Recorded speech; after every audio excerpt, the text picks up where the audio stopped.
A cold wind sweeps a military cemetery, flags snapping like rifle shots. An old veteran in a faded uniform approaches the iron gate, hat in hand. Guards block him, not on the list. They mock his handmade patch, laughter echoing. He stands silent, unbowed. But inside, as the ceremony unfolds, a 4-star general freezes, then walks out. Who is this forgotten man? What secret bond pulls the general from his seat? If stories of hidden honor move you, smash like, subscribe to HeroHush Stories, comment where you're watching from, and share with a veteran. Let's uncover the salute that silenced Mockery. Arlington National Cemetery sprawls beneath a somber, overcast dawn, its endless rows of white headstones stretching like silent sentinels across rolling hills, each marker a testament to lives given for freedom.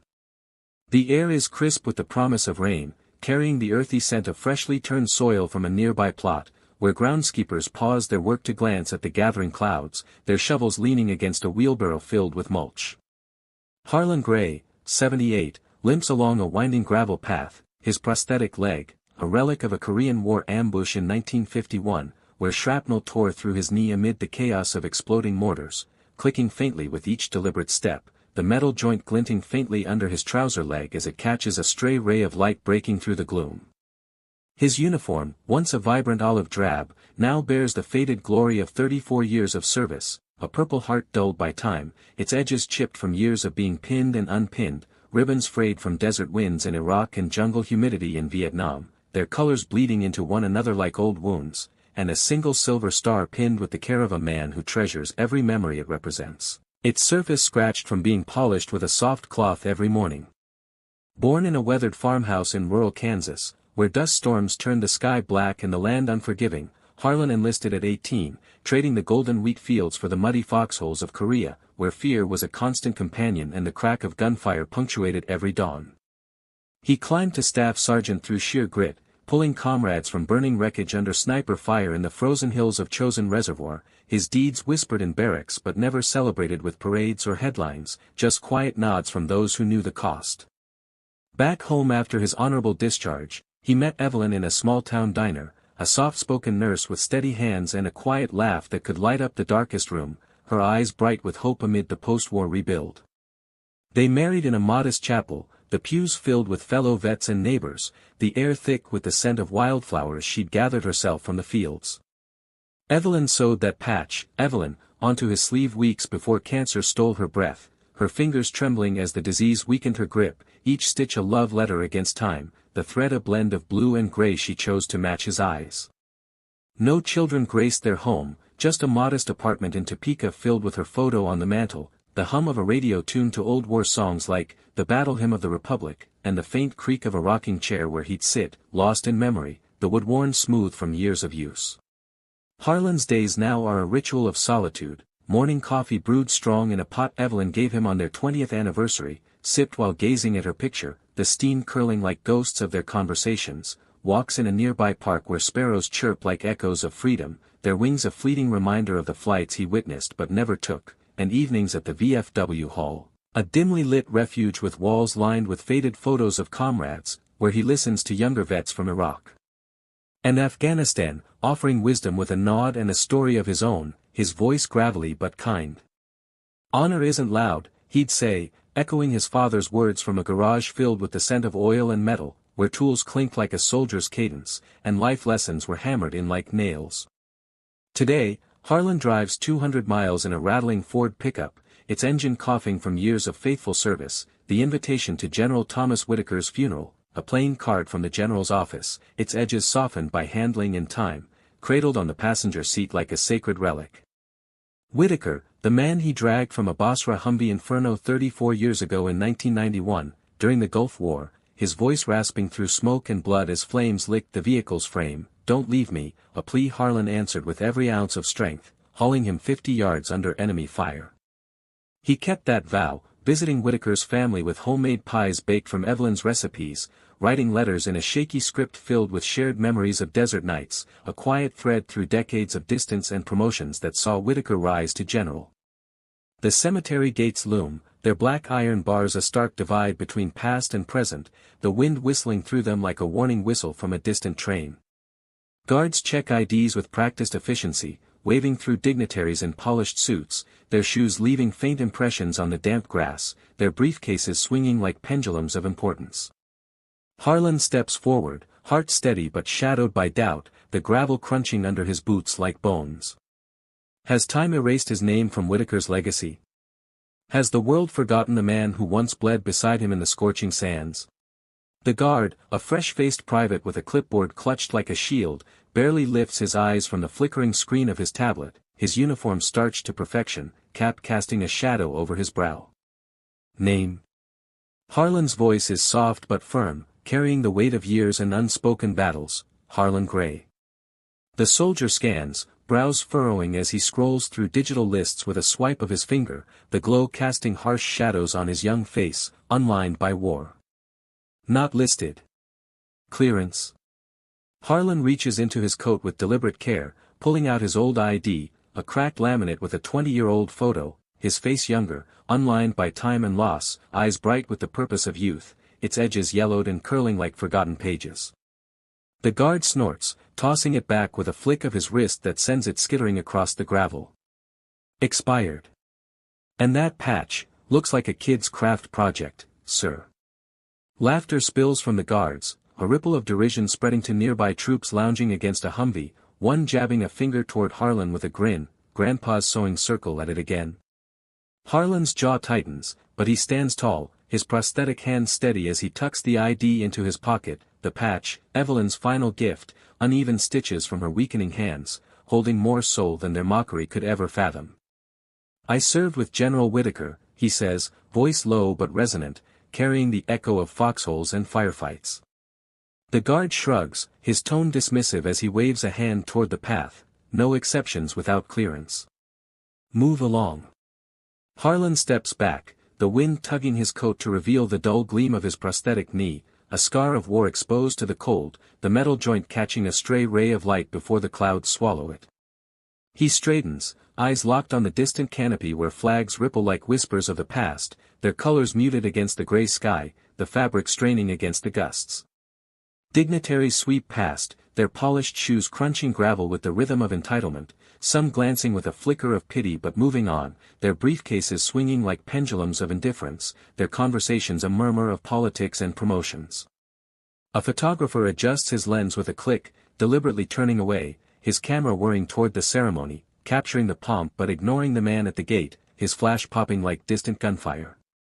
Inside, white chairs fill with officers in dress blues, their medals catching the dim light like stars in a night sky, a marine color guard rehearsing precise turns, their boots leaving faint impressions on the dew-kissed grass, the faint clink of their rifles a metronome of discipline. Harlan exhales, the ache in his leg sharpening into a dull throb that radiates up his spine, his breath visible in the chill like a ghost. Why endure this humiliation? Is honor worth the sting of rejection? Young soldiers saunter by, tossing energy drinks with careless flips, their voices a raucous wave cutting through the solemn air like a discordant note. One pauses, squinting at Harlan with a smirk, who let Grandpa out of the nursing home? They circle like wolves in a pack, one tapping the patch with a mocking grin that twists his face, Evelyn. Wife stitched that from a curtain. Snickers rise, not malicious but careless, each laugh a blade slicing deeper into his silence, the sound echoing off the iron bars like a cruel echo. Harlan's hand rises, shielding it gently, his prosthetic fingers brushing the fabric with reverence, the metal cold against the thread. The tallest leans in, voice dripping with false sympathy, sorry, old man.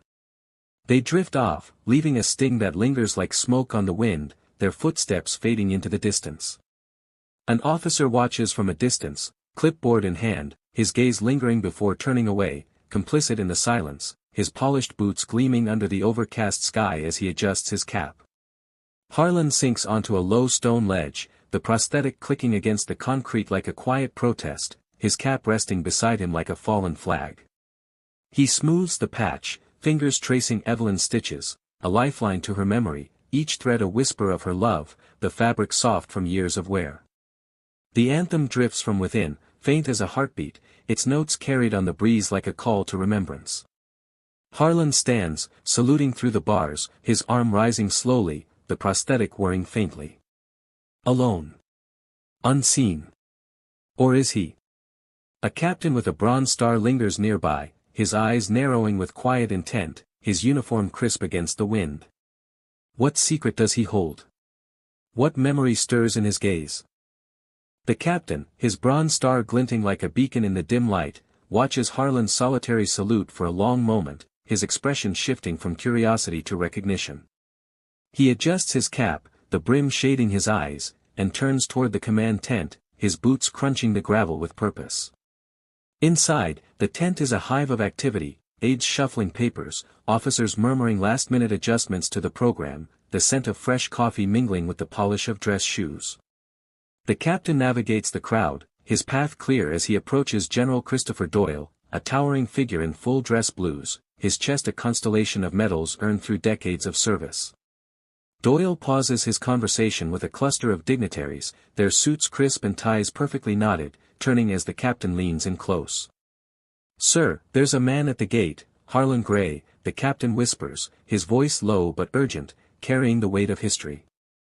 Doyle's breath catches, his sharp eyes, steel blue and unyielding, softening with a flicker of recognition, a memory stirring from the depths of 34 years, Basra's inferno, the Humvee's flames licking at his heels, Harlan's hands pulling him free from the wreckage amid the crack of sniper fire and the acrid smoke of burning fuel. He sets his ceremonial binder aside, its leather creaking under his fingers, hands his white gloves to an aide with a curt nod, the fabric whispering as it changes hands, and strides out, ignoring the protocol officer's startled gasp and the rustle of papers in his wake. The crowd stirs, heads turning in confusion as Doyle crosses the dew-soaked grass, his boots leaving faint impressions in the soft earth, the wind whipping his coat tails like a flag in battle. Harlan lowers his hand, surprise flickering in his weathered face, the lines deepening as he meets Doyle's gaze. The general stops inches away, for stars gleaming like beacons against the gray, his presence commanding the space. "I thought you'd stay away," Doyle whispers, his voice rough with emotion. Harlan's voice cracks, a thin thread of sound barely audible over the wind, "Had to honor Thomas." Doyle nods, his head dipping slightly with the weight of memory, "He left orders. Only you carry him." An aide approaches, a polished wooden urn in hand, Whitaker's remains, its surface etched with faint grain, its weight a physical echo of the man it holds. Harlan's fingers tremble as he takes it, the cool wood pressing against his palms, a connection to the man he saved amid Basra's chaos. Shoulder to shoulder, they walk the central path, the assembly rising in a hush, the rustle of uniforms a wave of reverence. The mocking soldiers freeze, faces paling under their caps, their energy drinks forgotten. What ties these men together? A bond forged in fire? Doyle leans close, his breath warm against Harlan's ear amid the rain's patter. "Basra. You pulled me from that Humvee. I was the radio operator, bleeding out while you dragged me through the dirt." Harlan nods, urn steady, his prosthetic arm rigid but resolute. The crowd salutes, not commanded, but compelled, hands rising like a tide. Harlan steps to the platform, places the urn with a gentle thud, and removes his cap, the brim brushing his fingers. He rests his hand on the wood, a silent vow fulfilled. No words. Just a sacred silence, broken only by the wind and the first crack of thunder. Tap's mournful notes fade into the distance, the rifle salutes echo lingering like a ghost across the cemetery, its final reverberation sinking into the soil. Harlan lingers, fingers brushing the urn, Doyle at his side. "You deserve a medal, Harlan." "A parade," Doyle says, his voice low over the storm's rumble. Harlan shakes his head, rain dripping from his cap. This was enough. Thomas knew that. As guests disperse, their footsteps a soft shuffle on the wet grass, umbrellas popping open like black flowers, a small group gathers by an ancient oak tree, its branches heavy with autumn leaves turning crimson and gold. A bronze plaque is unveiled, its surface gleaming despite the rain, in honor of Staff Sergeant Harlan Gray and Evelyn Gray. Honor is not given, it's carried. Harlan kneels, the gravel biting into his knees through his trousers, and buries the patch at its base, a final act of love, his fingers pressing the fabric into the muddied earth where roots will hold it close. The mocking soldiers approach, hats off, their faces etched with regret amid the pouring rain. "Sir, we're sorry," the tallest murmurs, his voice barely audible over the thunder. Harlan nods, a faint smile breaking through the downpour. Learn from it. That's all I ask. The bass hums with the tale, whispers turning to legend as veterans gather in mess halls, their voices low over coffee steaming in the chill air, mechanics pausing mid-wrench to listen with oil-stained hands. Protocol shifts, unorthodox valor finds a place, a memo circulated with carefully worded praise, its ink fresh on official paper. Harlan drives home in his rattling Ford, the badge, Whitaker's final gift, tucked in his pocket, Evelyn's memory alive in every mile. His legacy, true honor endures, silent but unbreakable, a flame that warms even the coldest gate. This isn't just Harlan's story, it's a mirror to our souls. When dignity's denied, do you rise? When the world turns away, do you stand? Share your thoughts below. If this stirred your soul, like, subscribe to HeroHush Stories, comment your reflections, and share with someone who stands tall. The next tale, even more gripping. Stay tuned.